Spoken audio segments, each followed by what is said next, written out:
말씀은 역대하 25장 14절로 16절 말씀입니다. 제가 봉독해 드리겠습니다. 아마샤가 에돔 사람들을 죽이고 돌아올 때에 세일 자손의 신들을 가져와서 자기의 신으로 세우고 그것들 앞에 경배하며 분향한지라.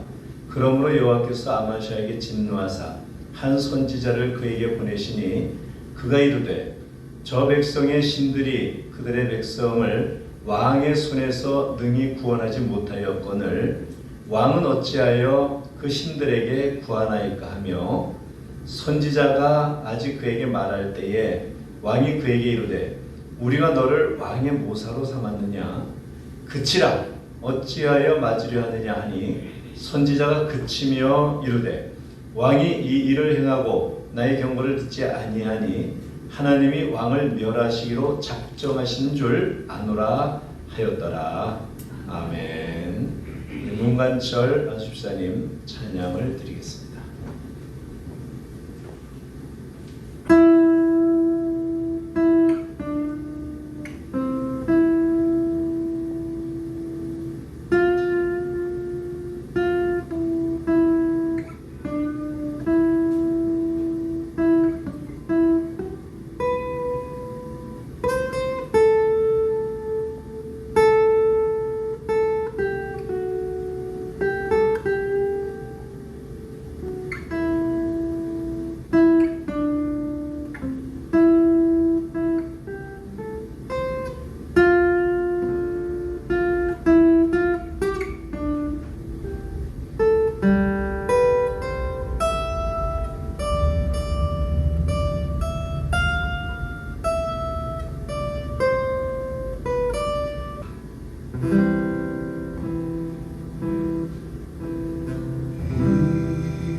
감사합니다. 네, 오늘 귀한 말씀은 온전한 마음으로 하나님께 드리는 그 믿음의 자세에 대해서 한번 생각해 보도록 하겠습니다. 온전한 신앙이 어떤 건지 말씀 가운데 은혜 받기를 원합니다. 오늘은 이제 구약 성경 역대하 25장에서 유다 왕 아마샤에 대한 기록을 통해서 아마샤라는 인물이 어떤 인물이었는지, 그 다음에 하나님은 아마샤를 어떻게 생각하셨는지, 또 아마샤의 인생의 결과는 어떻게 되었는지 한번 살펴보도록 하겠습니다. 이제 아마샤는 하나님 보시기에 정직한 면이 있었어요. 그래서 한때 순종적이었습니다. 그래서 하나님께서 이제 축복도 하셨는데, 근데 꼭 나중에 바알을 섬기면서 하나님께 버림받은 왕이 되겠어요. 처음엔 참 좋았습니다. 그렇지만 나중에 결과가 좋지 않았습니다. 역대하 25장 2절엔 이렇게 기록해 놨습니다. 여호와께서 보시기에 정직하게 행하기는 하였으나 온전한 마음으로 행하지 아니하였더라. 정직하게 행하기는 하였으나 온전한 마음은 아니었다. 하나님 보시기에 온전한 마음으로 행하지 않은 아마샤 행적을 그가 치른 두 차례의 전쟁을 통해서 살펴보면 그가 어떤 인물이었는지 우리에게 좋은 교훈을 줄 수가 있습니다. 한 번은 에돔과의 전쟁이었고 한 번은 북왕국 이스라엘과의 전쟁이었습니다. 에돔과의 전쟁을 위해서 아마샤는 30만 명의 군사를 준비를 합니다. 그래서 그 30만 명 가지고 좀 부족하다고 느꼈는지 북이스라엘에서 10만 명의 용병을 돈을 주고 불러옵니다. 그래서 용병을 불러오니까 선지자를 통해서 그들과 함께 전쟁에 나가지 말라고 말씀하십니다.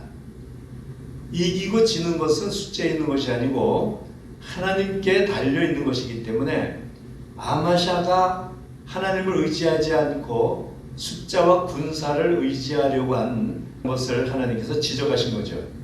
우리 한번 역대하 25장 8절을 다 함께 한번 읽어보겠습니다. 시작. 왕이 만일 가시거든 힘써 싸우소서. 하나님이 왕을 적군 앞에 엎드러지게 하시리라. 하나님은 능히 돕기도 하시고 능히 패하기도 하시나이다. 아멘. 이렇게 선지자를 통해서 말씀이 떨어졌어요. 가시려거든 거기서 죽고 오십시오. 이런 겁니다. 이 아마샤가 섬뜩해졌겠죠. 그리고 미리 군병에게 선불로 지불한 돈이 아까운 생각이 들었어요. 그러니까 역대하 25장 9절 말씀에 한번 읽어볼까요? 시작. 아마샤가 하나님의 사람에게 이르되 내가 100달란트를 이스라엘 군대에게 주었으니 어찌할까? 하나님의 사람이 말하되 여호와께서 능히 이보다 더 많은 것을 왕에게 주실 수 있나이다 하니라. 아멘. 네. 이 말씀을 들었어요. 그래서 머뭇거리긴 했지만 하나님께서 더 크게 풍성하게 채워주신다는 그런 약속의 말씀을 듣고 용기를 냈습니다. 눈앞에 그 손실이 아깝지만 감수하기로 결단을 한 거죠. 돈 몇 푼을 가지고 아까워하는 아마샤의 모습을 통해서 우리가 이렇게 보이는 것 같지 않습니까? 믿음으로 많이 드리고 충성하고 싶은데 주님의 은혜보다 나의 것, 내 마음을 먼저 헤아리게 되고 그리고 나의 것, 나의 결정을 선택하게 됩니다. 그래서 성령께서 어떤 충동과 메시지를 주실 때에 우리는 그냥 억누르고 억제하고 맙니다. 이런 기회가 너무 많죠. 아마샤는 선지자의 말대로 담대하게 전투를 하러 나갔습니다. 하나님이 도우셨기 때문에 약속대로 크게 승리를 했어요. 그러니까 전쟁의 노획물만 챙겨도 용병들에게 지불한 것의 수십 배를 거둬들이게 됐겠죠. 그런데 여기까지가 참 좋았습니다. 그 용병들은 전쟁을 하면 거기서 노획물을 챙겨가지고 풍성하게 더 많이 가져갈 수 있는데 이걸 갖다 우리한테 기회를 뺏었다고 말이죠. 돌아가면서 유다의 성읍들을 약탈하고 3,000명이나 되는 사람을 죽이고 노략질하고 돌아갔어요. 그러니까 하나님께 묻지 않고 처음부터 이제 군대를 의지한 그 아마샤는 괜한 죄 없는 백성들이 이제 희생을 치르게 됐고 제사를 빼앗기게 된 거죠. 근데 여기까지는 그래도 봐줄 만한데 아마샤의 이 행동은 그 이후에 아주 큰 과오를 저지르게 됩니다. 에돔과의 전쟁에서 하나님의 역사로 승리를 했지만 돌아올 때에 에돔이 섬기던 신상들을 가지고 와가지고 자기 신으로 세우고 그것들 앞에 경배하면서 분향하기 시작했어요. 당시에는 전쟁에서 패배한 사람들의 신들이 그들을 버렸기 때문에 자기들 편이라고 생각을 해서 그 신상들을 가져다가 섬기는 그런 문화가 있었던 거죠. 그러니까 하나님의 백성이 이방 우상을 가져다 이제 그 앞에 경배하고 분향하는 것은 도무지 용납될 수 없는 것이죠. 우리가 이제 세상적인 방법을 가지고 어쩌다가 한번 큰 수입을 올렸어요. 그런데 그 다음서부터는 하나님께 묻질 않습니다. 왜냐하면 하나님께 물으면 여러 가지로 걸림돌이 많아요. 지켜야 할 것이 많고, 당연히 하나님께서 아마샤에게 진노하셨죠. 그래서 무명의 선지자를 그에게 보내셨습니다. 역대하 25장 15절, 16절 말씀을 우리가 한번 보겠습니다. 저 백성의 신들이 그들의 백성을 왕의 손에서 능히 구원하지 못하였거늘 왕은 어찌하여 그 신들에게 구합니까? 왕이 이 일을 행하고 나의 경고를 듣지 아니하니 하나님이 왕을 멸하시기로 작정하신 줄 아노라. 이건 무슨 청천벽력 같은 하나님의 어미한 명령이 떨어졌어요.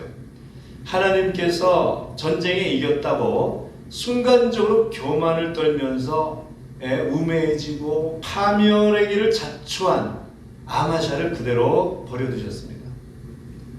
하나님을 거역한 유다 왕 아마샤는 당시 이스라엘 왕 요아스에게 와라, 우리가 서로 대면하자.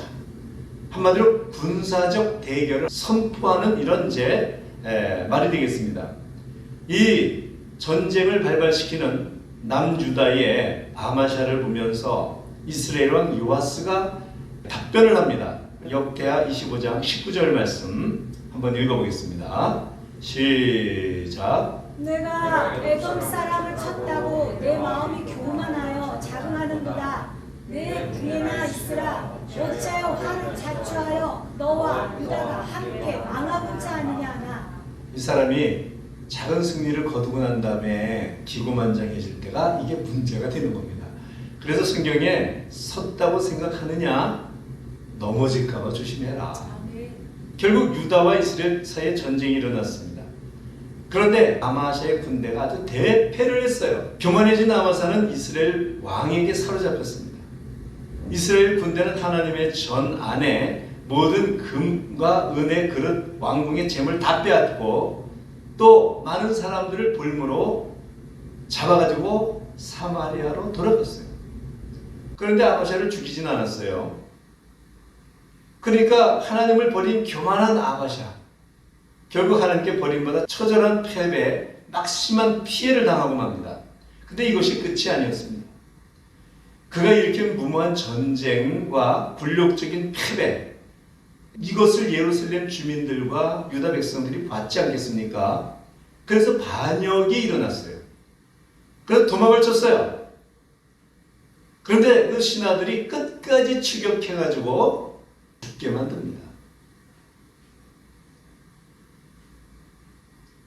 참 안타까운 역사적인 사건이 벌어진 거죠.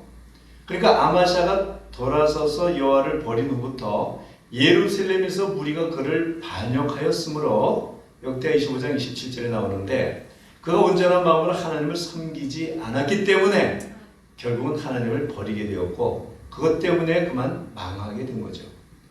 저는 이 과정을 보면서 우리가 순간순간 아마사의 모습으로 사는구나, 이런 생각이 들었기 때문에 제가 이 말씀을 준비했어요.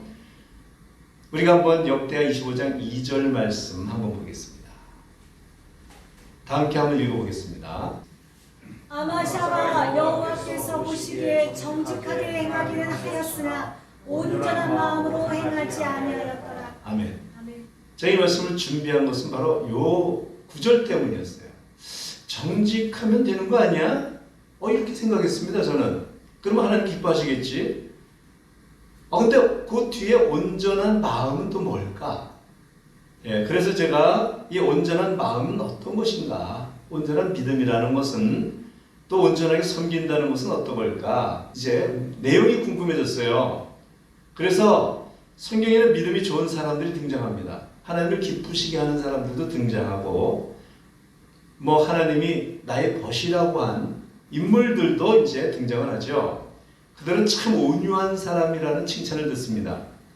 그런데 그들도 인생 속에 가끔 실수를 해요. 전 생애가 온전한 것은 아니었지만, 그런데 하나님께서 정직한 정도면은 되지 않을까 생각을 했는데, 여호수아 14장 9절 말씀 한번 보겠습니다.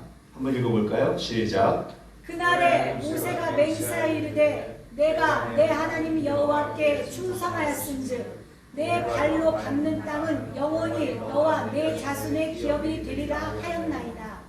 아멘. 그러니까 네가 나의 하나님 여호와를 온전히 쫓았은즉 내 발로 밟는 땅은 영영히 너와 내 자손의 기업이 될 것이다. 여기에서 온전히 쫓았다는 말이 나옵니다. 하나님을 만족하게 했다. 충성스럽게 쫓았다. 이런 말이에요. 그래서 그 원문의 의미는 가득 채우다.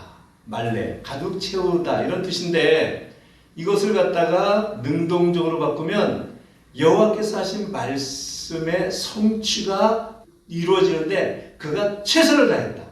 이런 말씀이 되는 거예요. 그러니까 하나님의 마음을 가득 채웠다는 거죠. 이는 이제 갈렙의 믿음 자체가 하나님의 말씀으로 가득 채워져 있어서 그 말씀 하나하나에 순종하지 않은 것이 없다는 거죠. 12명의 그 가나안 땅 40일 정탐한 이후에 10명은 하나님께서 주신 약속의 땅에 대한 그 약속을 믿질 않았고 여호수아 갈렙만 믿죠. 그래서 그들은 우리의 밥입니다 하고 이렇게 보고하는 것을 볼 수가 있어요.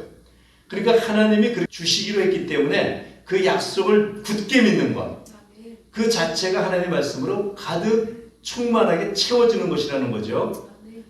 그래서 이 말을 다른 말로 바꾸면 갈렙은 시간과 공간을 초월해서 온전히 그 마음을 다해서 하나님을 따랐다. 이런 표현이 됩니다. 이것이 이제 어디에 기록되어 있냐면 좀 전에 읽은 그 구절 전후에 기록되어 있습니다. 그것은 뭐냐면 갈렙이 모세를 통해서 헤브론을 약속받은 지 45년 지난 기록이 바로 여호수아 14장에 나오는 겁니다. 45년 후에 약속의 땅 헤브론을 눈앞에 두면서 여호수아에게 요구하는 거예요. 14장 12절 말씀 한번 보겠습니다. 시작. 그날에 여호와께서 말씀하신 이 산지를 지금 내게 주소서. 아멘. 젊었을 때 40대에 약속을 받았어요. 모세 앞에서. 근데 45년이 지금 지났습니다. 그래서 그때 그 약속을 회상하면서 이렇게 요구하는 거예요. 그러니까 45년 동안 갈렙은 눈꽃만큼도 변함없이 온전히 하나님을 쫓으면서 자기가 원했던 땅을 요구하고 있는 겁니다. 근데 사무엘도 이렇게 돌아보면 사무엘도 온전한 마음으로 하나님께 영광 돌렸어요. 사무엘상 7장 7절과 9절 말씀, 7절 한번 제가 읽어보겠습니다. 이스라엘 자손이 미스바에 모였다 함을 블레셋 사람들이 듣고 그들의 방백들이 이스라엘을 치러 올라온지라. 8절 말씀, 이스라엘 자손이 사무엘에게 이르되 당신은 우리를 위하여 우리 하나님 여호와께 쉬지 말고 부르짖어 우리를 블레셋 사람들이 손에서 구원하시게 하소서 하니. 9절 말씀은 다 함께 읽어보겠습니다. 시작. 사무엘이 젖 먹는 어린 양 하나를 가져다가 온전한 번제를 여호와께 드리고 이스라엘을 위하여 여호와께 부르짖음에 여호와께서 응답하셨더라. 아멘. 아멘. 예배에 대한 말씀을 제가 이제 가끔 말씀드리죠. 유튜브나 인터넷이나 또는 카카오톡으로 드리는 예배는 온전한 예배가 아니라는 겁니다. 여기에는 지금 사무엘이 온전한 예배가 뭔지를 보여주고 있어요. 그냥 어린 양 하나를 가져다가 온전한 번제 한 번 드린 것 뿐인데 그 전쟁에서 이겼어요. 예배 한 번 온전히 드리니까 에벤에셀의 승리가 임했다는 거죠. 어떤 상황에서도 하나님 앞에 온전한 마음으로 예배 드리며 기도하고 찬송하는 그 태도가 참 중요하다는 겁니다. 이렇게 온전히 따르는 자에게 하나님 함께 하시는 놀라운 축복이 있다는 거예요. 그런데 여기에서 온전한 예배라는 것이 어떤 것인지, 또는 온전히 충성한다는 게 어떤 것인지, 우리가 큰 인물, 큰 자리, 쓰임받는 그 자리에 대해서 하나님께서 높여주시면 하는 거고, 그렇지 않으면 우리 작은 일에 충성하다 보면 하나님의 칭찬과 상급이 있는 거죠. 이 예배를 멸시한 엘리의 아들들은 비참한 최후를 맞이합니다. 사무엘상 2장 17절 말씀 시작. 이 소년들의 죄가 여호와 앞에 심히 크면 그들이 여호와의 제사를 멸시함이었다. 아멘. 아멘. 우리가 예배 한번 드리고 하나님 앞에 큰 축복을 받을 수 있다는 사실을 우리가 한번 기억해 볼 필요가 있죠. 히브리서 11장 6절에 보면은 믿음 없이는 기쁘시게 못하나니 하나님께 나아가는 자는 반드시 그가 계신 것과 또한 그가 자기를 찾는 자들에게 상 주시는 이심을 믿어야 할지니라. 하나님은 언제나 어제나 오늘이나 영원토록 변함이 없으시잖아요.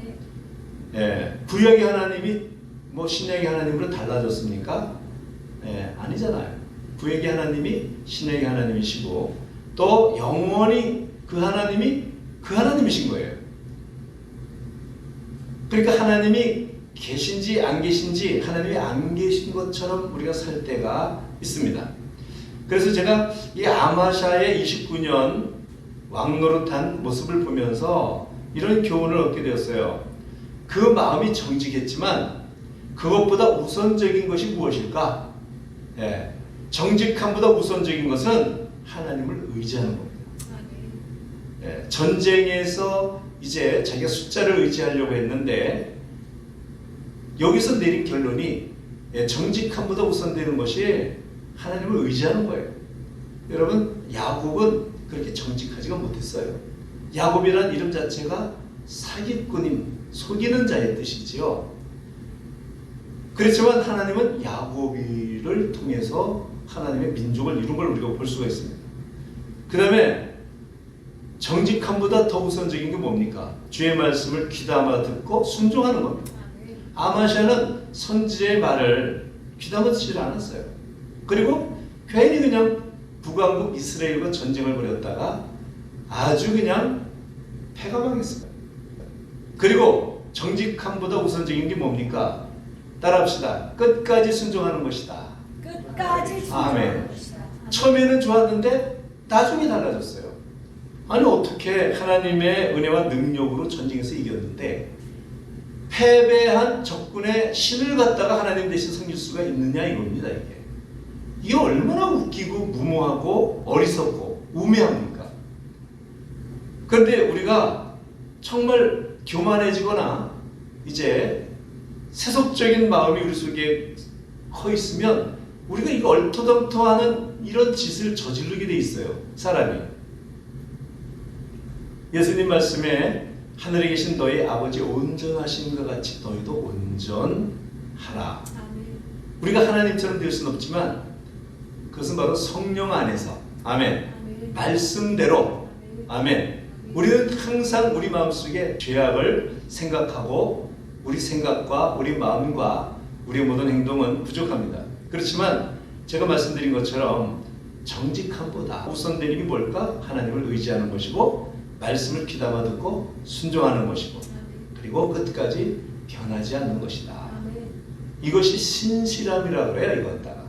그래서 하나님을 닮는다는 건 온전히 섬긴다는 건 신실함이에요. 변하지 않는 것.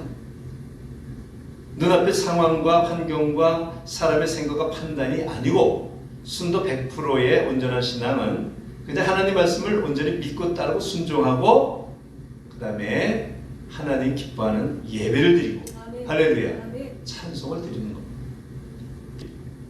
문관철 집사님 찬송을 이렇게 드릴 때 참 중심으로 드리는 게 느껴져요. 아멘. 깊은 울림이 있고 아직 기타가 세련되게 익숙하진 않아도 그 하나하나 그 기타 칠 때마다 얼마나 그 정성을 다해서 치는지 연습을 얼마나 많이 했는지 저 그걸 알거든요. 그렇게 기타 전주하고 간주하는 연주가 어렵습니다. 이 기타가 참 어려운 걸 제가 알기 때문에 그래서 그 마음의 울림이 참 큽니다. 하나님께서 아주 즐겁게 기쁘게 받으신 걸로 믿습니다. 우리 한번 귀한 말씀을 이제 통해서 마음속에 성령께서 주신 생각을 가지고 우리 2분 동안만 통성으로 기도하겠습니다. 할렐루야.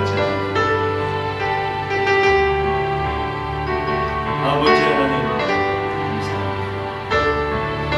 아버지 하나님 고맙습니다.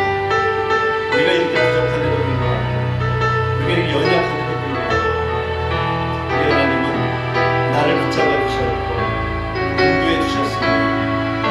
들어가신 아버지 하나님 오늘 우리의 모습을 보며 정말 어제를 기억하지 아니하시는 우리 하나님의 은혜를 생각하면 말할 수 없는 감사가 넘칩니다. 우리가 찬송 드릴 때에 기도할 때에 예배를 드릴 때에 온전하게 예배드리고 감사하고 찬송할 수 있도록 주님 인도하여 주옵소서. 생활 속에 우리 부족한 것이 시간마다 드러나고 말하는 것이 또 행동하는 것이 아버지 하나님이시 너무나 연약하고 부족하지만 그것보다 더 하나님 기뻐하시는 건 오직 주님을 의지하며 아버지 하나님이시여 끝까지 믿음으로 순종하고 말씀대로 따르는 것을 아버지 기뻐하시는 믿습니다. 그러신 아버지 하나님 정말 순도 높은 충성과 헌신으로 주님께 나아가게 하여 주시고 주님을 기쁘게 드리는 아름다운 섬김이 있을 수 있도록 주님 인도하여 주시옵소서. 할렐루야. 감사와 찬송과 존귀와 영광 주님 홀로 받으시고 나오고 감사하며 예수님